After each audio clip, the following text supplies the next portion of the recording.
this: either you do something with them now, or they're going to do something with you later. You don't do nothing with them now, you'll find yourself getting robbed later. They'll be taking your money, taking your groceries, maybe taking you. So that's why we're trying to get some stuff done now while they're young. Get it in them while they're young. And don't wait till they get old and then say, oh, you should be ashamed of yourself. No, you ought to be ashamed of yourself that you didn't do the job that you were supposed to do, but I didn't come to fight. Anyways, we just are glad to be here on tonight, and there is a word from the Lord. The theme of this session is, who am I? And that is a good question, because I think everybody at some point has to ask it. Who am I? Who am I? And the issue that we're having is there are too many people that's telling us who we are. There are too many people telling our young people who they are. I meant to bring a can with me. I forgot to bring the can, Pastor. I forgot. I was trying to get out the house, and I forgot to bring my can. I was going to bring a can in here that didn't have a label on it. And I was going to say, what's in here?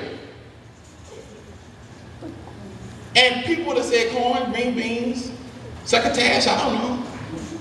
Everybody would have had their opinion of what was in there. And that's kind of how it is even in the world. Everybody has an opinion on what you should be, who you should be. But they don't know what's on the inside. There's only one person that can tell you who you are. I said there's one person. And the only person that can tell you who you are is God. He's the only one. We can guess. But he's the only one that knows what he put in you. We have so many people walking around here with labels. All kinds of labels. This and that. You're a whoremonger. You're a thief. You're a liar. You ain't no good. You just like your daddy. You just like your mama. You ain't gonna never be nothing. Look where you come from. Look at the neighborhood you come from. Look at this. And they always got something to put on you to label you as what they think you should be. But I come to tell somebody tonight, I'm not taking the devil's labels no more. I'm not taking what he has to say about my life not another day. You say, well, what in the world does that have to do with the woman with an issue of blood? That just don't make no sense to me. Well, if we read this story, first of all, we have a woman that has been bleeding for 12 years. 12 long years of bleeding. So, in my mind and in my sanctified imagination, I think about her as somebody that really nobody wanted to be around. Why is that? Have you ever smelled blood? And a constant flow of it? I had an issue with blood this year. March the 7th, I woke up and I had a scab on my leg, and I decided to be a smart person and pick it. Hallelujah. Not realizing what was underneath the scab.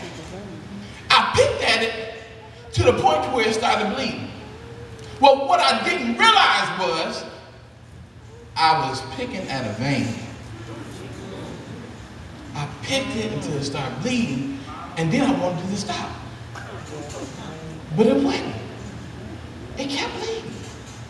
And I'm sitting here looking at my hand full of blood. And so I, with my smart self, I go get some tissue. Yeah. I put it on there, and as fast as I put it on there, is as fast as it turned red. But let me tell y'all, the thing that really got me. At first, it was just running down my leg. After I took the tissue off my leg, the blood shot straight out. Like it was a faucet. Straight out my leg. And I'm looking like, oh, this is serious. And I would have ran to the bathroom, but I remembered my wife. And I didn't want to hear her say, look what you done.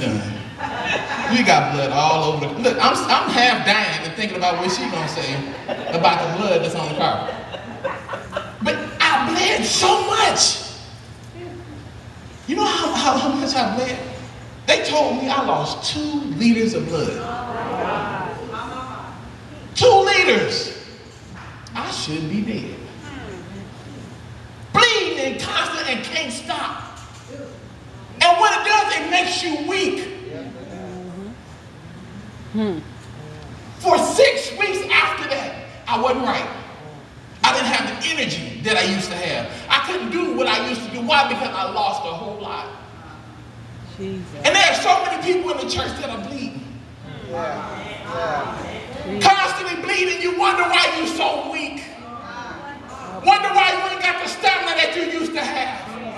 I used to be able to come to prayer service and feel the presence of the Lord. I used to be able to come and lift my hands and know that God was there, but now I don't feel nothing. My prayer time ain't right no more. I used to be able to read the word and stuff would happen, and ain't nothing happening no more. I want to let you know you bleed. Jesus. There's somewhere in you that is the blood is escaping. Help, Lord. And you find yourself falling for the smallest tricks when you used to think you was the strongest saint. Young people, you bleeding when you find yourself wanting to listen to stuff that you know you ain't got no business listening to, and going places that you know you ain't got no business to go on. You bleeding. And you have a bad issue of blood. But I know a doctor that does blood transfusions. He got an issue too of blood, but the thing about it, the blood that he shed, hallelujah, was for the healing of the nations. The blood that he shed, if you get it in you, he'll get you right. Yes. That was over 2,000 years ago. He shed in the blood yet flows. Jesus. So this woman had this issue. So first of all, she not smelling the greatest. Then she's weak. Not only that, she spent all her money trying to find a solution. I.e. some of us, we think our solution is in a lotto. Jesus. You know, the Lord told me it was going to hit 228 million. I knew it was. And I was praying about it, and so he told me to go on.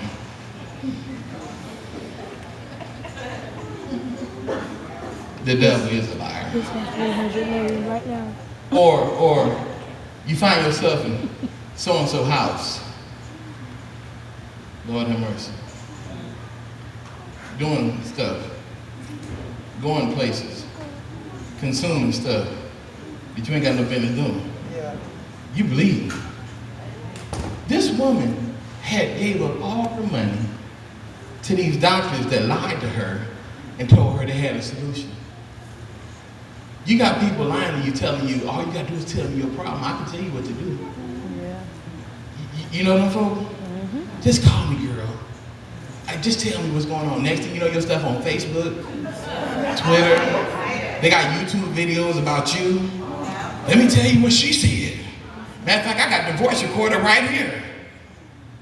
People having issues, looking at all the wrong places for the help. And God is like, I am the source of your strength. I am the strength of your life. Don't go to them, come to me. Why is it that every time we go through something, the first place we want to leave is the church? I can't go to church this week. Why, what's going on? I'm just going through. If you're going through, the first place you need to go is the church. I need to be up on this altar. And if don't nobody ever come touch me, if don't nobody ever come say some words over me, I'm going to stay right here until I get what I need from God. That woman became desperate. I've been in this 12 years. You ain't been there. You don't live on my street. You don't live in my house. You don't go through what I go through on a daily basis. And here I am, bleeding. And I'm down to my last effort. And she heard that Jesus was coming in town. And he was coming through. And she made up in her mind that all I got to do is touch him. That's all I want to do. I don't want no prayer line.